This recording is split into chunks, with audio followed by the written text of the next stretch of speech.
justamente poder hablar de la seguridad alimentaria en el marco de la pandemia COVID-19, yo quisiera presentar algunos resultados de una encuesta que nuestra Oficina Regional de Panamá hizo en agosto 2020. Está tomando en cuenta una mayor cobertura de Internet en la población. Nuestra Oficina Regional de Panamá hizo una encuesta remota sobre el impacto del COVID-19 en el Perú.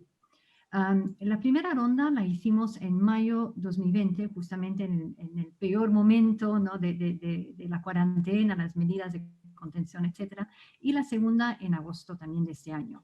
Como pueden ver, alrededor de 8.700 personas participaron en esa encuesta, 34% de ellos mujeres, 66% hombres, 88% de áreas urbanas y 12% de áreas rurales. Y la gran mayoría estaba en la edad de 18 a 34 años. Una diferencia entre la encuesta de mayo y la de agosto es que la de mayo principalmente fue hecha en Lima y dos regiones, también largamente zonas urbanas. Entonces, aunque la encuesta no es representativa a nivel de las regiones, comparado con la que hicimos en mayo, revisamos la metodología para también poder incluir un mínimo de respuestas por región, como puede ver en la mapa que está aquí en la derecha. Una pregunta era sobre el acceso a los alimentos y como pueden ver, 5 de cada 10 encuestados sentían preocupación al no tener suficiente comida para alimentarse en los previos 30 días. Y en las zonas rurales esta cifra llegaba a la 66%. Y esto otra vez fue la encuesta de agosto. Un poco más de la mitad de los encuestados recurren al uso de estrategias de afrontamiento que afectan al consumo de alimentos. Y vamos a ver en un poco más detalle de qué tipos de estrategias estamos hablando. Lo que es muy preocupante es que un 21% reportó haber tenido una sola comida o ninguna el día anterior. Entonces aquí podemos ver, hablando de estrategias de afrontamiento, alguna comparación entre la primera ronda de mayo y la segunda de agosto.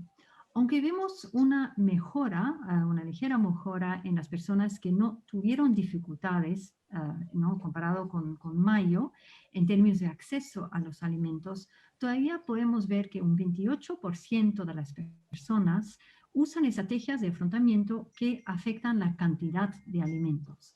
Entonces, mismo si hubo una pequeña reducción en las personas que saltaron comidas o comieron menos, lo que es muy preocupante es que hay un incremento bastante importante en las personas que pasaron un día entero sin comer.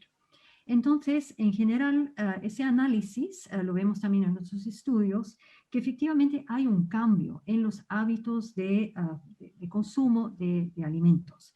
Hay una reducción en el consumo de alimentos frescos y vemos que hay más un favor para productos enlatados, productos envasados, no perecedores, productos que finalmente muchas veces son menos costosos, quizás más accesibles, pero también más calóricos. Entonces, es bien preocupante ese cambio, no solamente en el consumo de la cantidad, pero también la calidad de los alimentos.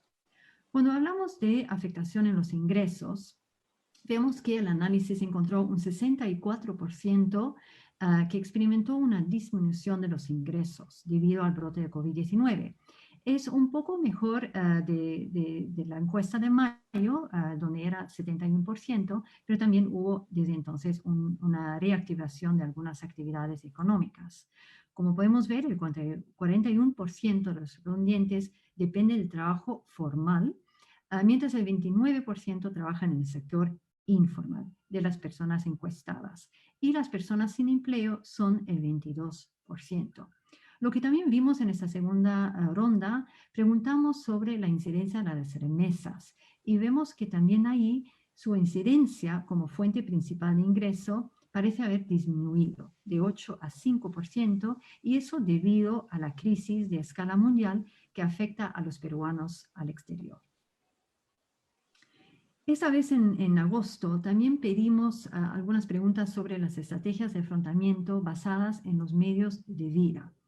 Y el 58% de las personas adoptó al menos una estrategia de afrontamiento, mientras que el 21% adoptó todas las estrategias, las tres que puede ver aquí a la derecha. O sea, de los 21%, la mitad recurrió a una estrategia de prestar dinero, 42% vender activos productivos, entonces, por ejemplo, herramientas que necesitan para su trabajo, mientras un 39% acepta trabajos de alto riesgo. Aquí estamos hablando de actividades ilegales, donde hay un riesgo, contrabando, prostitución, también, por ejemplo, optar por turnos nocturnos, que normalmente las personas por lo cual no hubieran optado. Entonces, cuanto mayor sea la severidad, menor es la capacidad para la persona de satisfacer sus necesidades esenciales y restaurar la situación de bienestar a largo plazo. Y eso es preocupante. Con el fin de estimar la prevalencia de la inseguridad alimentaria en un contexto COVID, donde justamente las evaluaciones presenciales, tradicionales, no eran factibles, nuestra oficina implementó una nueva metodología usando remota con indicadores proxy para estimar el impacto. Lo que vemos en este cuadro es que en mayo de 2020 estimamos que un 38% de los peruanos estaba con una inseguridad alimentaria moderada y un 10.8% con una inseguridad alimentaria severa. Cuando hicimos la segunda ronda en agosto de 2020, vimos un incremento.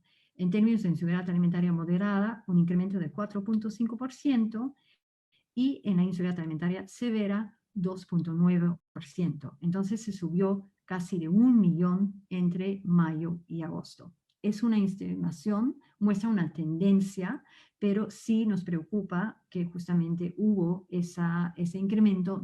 No es algo que esperábamos, pensábamos con el inicio de las actividades económicas que íbamos a ver un cambio positivo y no es el caso. Entonces, ¿dónde se encuentra Perú comparado con otros países en la región, en América Latina y el Caribe? Aquí en esa mapa mostramos los países en los cuales el Programa Mundial de Alimentos tiene una presencia y donde también hicimos las mismas encuestas remotas a través de la web o también a través de llamadas telefónicas.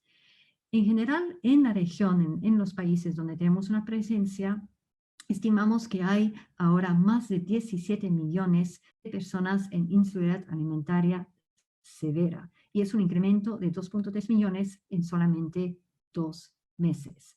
Y como puede ver, los países que particularmente están afectados es justamente el Perú, Ecuador, Colombia y también Bolivia. Lo que puede ver en los tres países, o sea, Ecuador, Colombia, Perú, es una cifra por la población peruana y también una cifra por los migrantes. Aquí también tenemos una estimación de número de migrantes en inseguridad alimentaria severa. Entonces, aquí, siendo justamente tres países donde hay muchos migrantes y refugiados venezolanos, esas cifras también son muy preocupantes. Además, como también tampoco son cubiertos en el caso de Perú por protección social, eso también es una cifra alarmante. La metodología utilizada, solo para aclarar, evalúa la seguridad alimentaria desde una perspectiva multidimensional. Entonces, consideramos primero la situación actual de la seguridad alimentaria, evaluado en los patrones de consumo de alimentos, y la capacidad actual de satisfacer las necesidades futuras. Como yo dije, es un dato referente, en este caso la fase 3 de la reactivación de la economía, después de la parte más aguda de la pandemia y el confinamiento.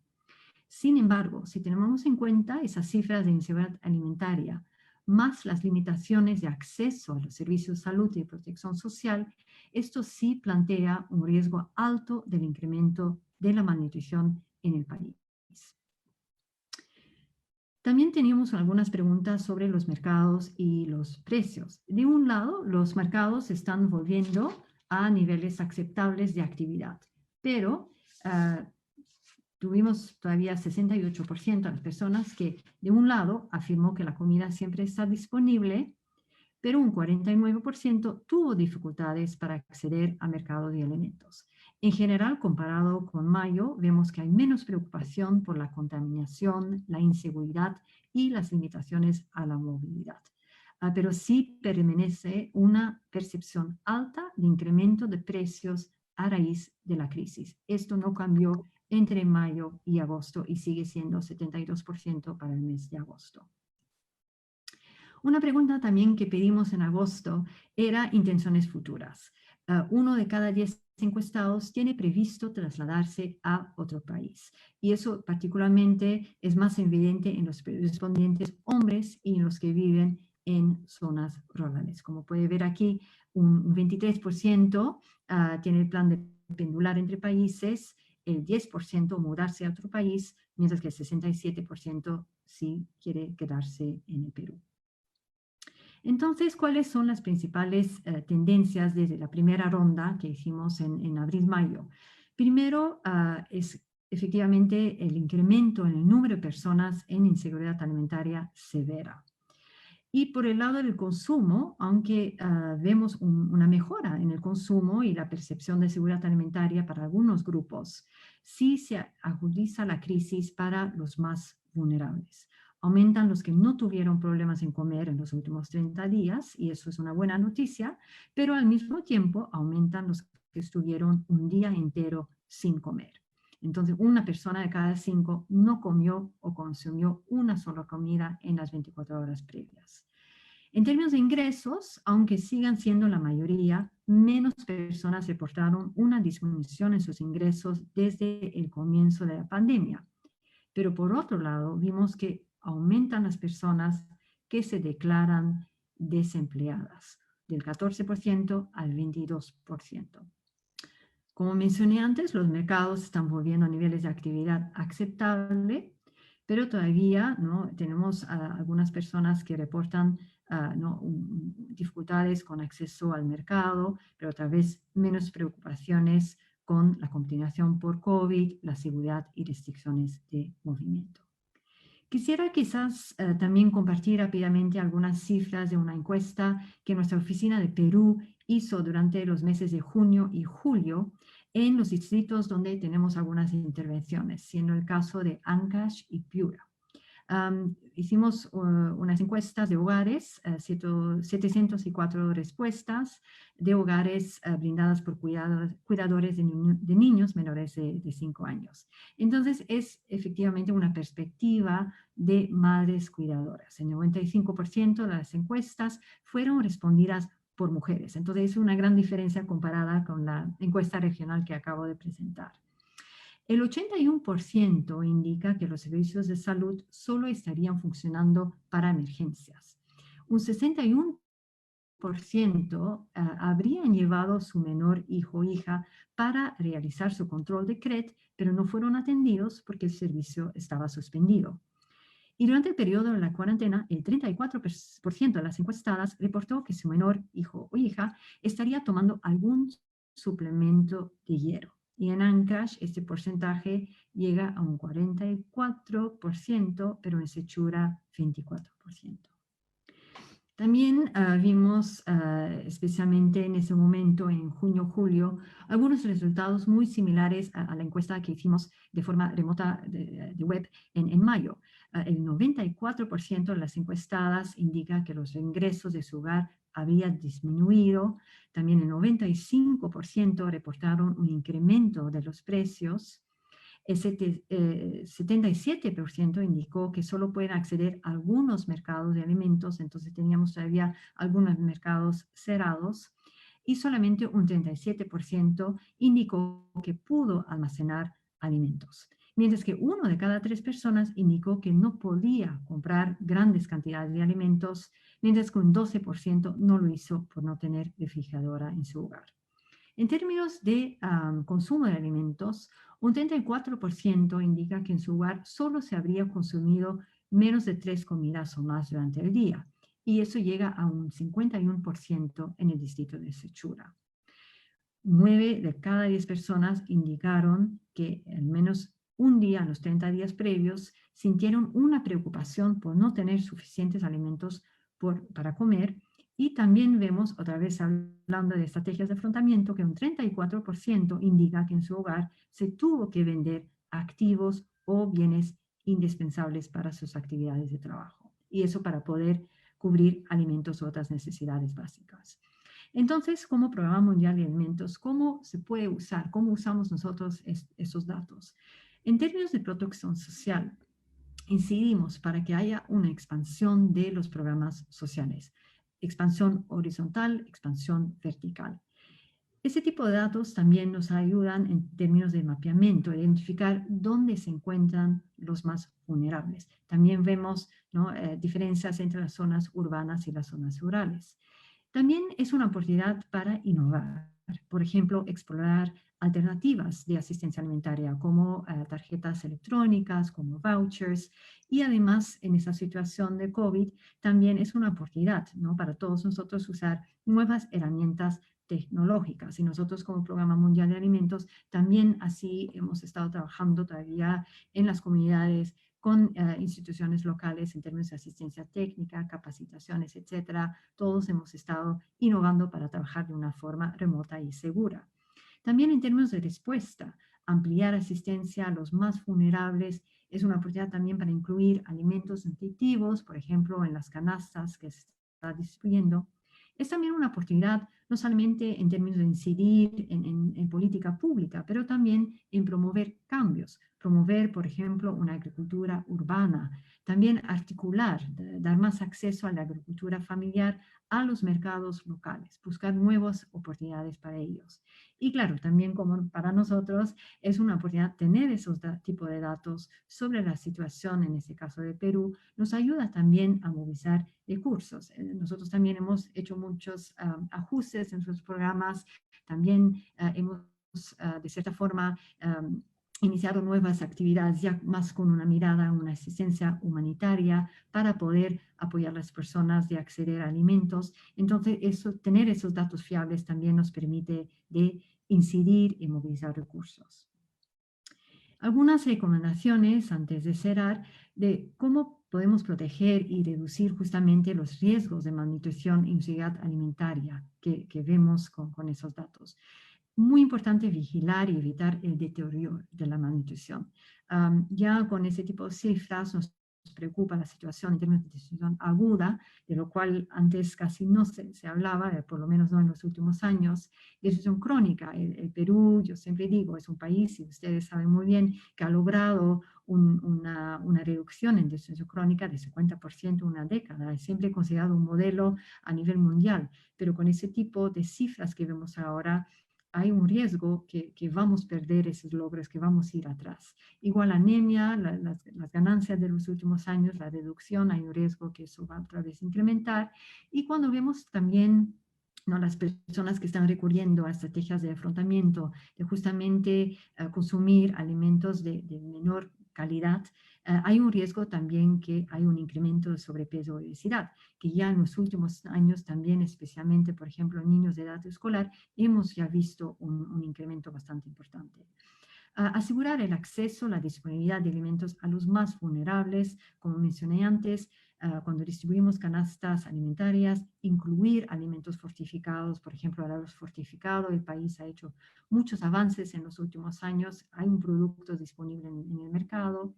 Transferencias monetarias, otra vez agricultura familiar articulada a consumidores y a mercados itinerantes. Fortalecimiento de la protección social, tener programas sensibles a la nutrición, ya tener objetivos nutricionales, como mencioné, una ampliación vertical y horizontal, incluyendo a los nuevos vulnerables. Lo que hemos visto con esa pandemia es que hay nuevos vulnerables, personas que antes no estaban cubiertos en ningún programa de protección social, no eran considerados vulnerables, pero hoy en día sí lo son, por lo menos para un periodo.